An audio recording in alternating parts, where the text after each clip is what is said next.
Let's stick with the Courier Mail, Ollie. Now, the other big yarn around the country right now is these Extinction Rebellion protesters who have really set alight in the past few days, or escalated their protests around the country.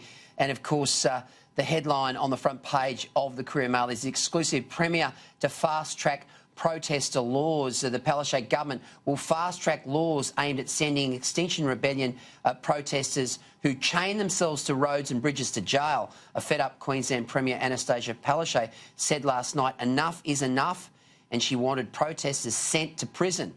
Someone is going to get hurt, she said. Now, this comes off the back of the tactics being deployed by Extinction Rebellion, Ollie, and that is that they're bringing in these sort of special locks where they're basically putting shards of glass in there to stop the cops from actually getting them away. They're bringing in sort of big containers full of cement, which is also helping them to deploy these sorts of tactics. It's a bold move by the Premier. Effectively what she's going to do, Ollie, this was legislation that was set to be promulgated in early 2021 because there was going to be a consultation process, there was going to be the normal protocols and due process attached to significant legislation where people are being sent to jail. But she said, I've had enough, let's get this done in the next couple of days.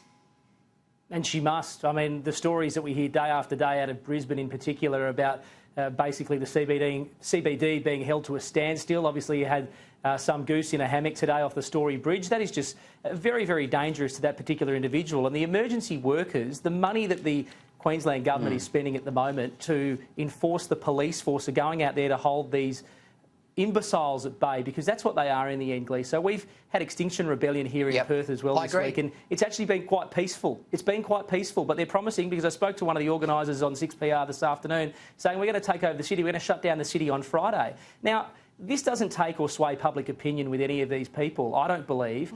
In the end, their demands are declare a climate emergency, boot out the state parliaments, and let's have a citizens' assembly. Hello? That's what a state parliament is anyway. It is what the people of each particular state get to do on every 3 or 4 years, is vote people in and then vote people out. And if you don't like the people that are in there, well, here in Western Australia, you'll have an opportunity to vote them out again in 2 years.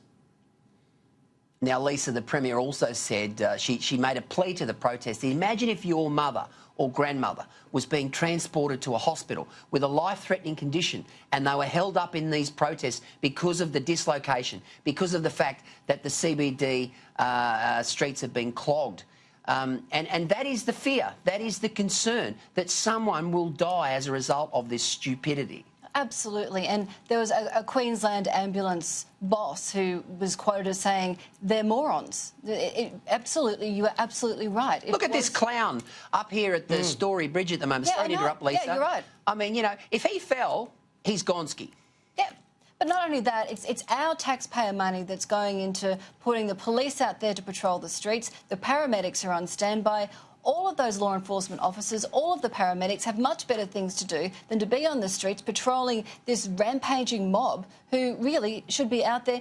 I'm sorry, go and get a job. Go and be good citizens in society and stop disrupting the people who need to get to their place of work, who actually go out there to make the money, to pay our taxes, to keep our roads in order, to keep this country in order. I just think good on Premier Palaszczuk and good on you, Gleeso, because you're the person who broke the story.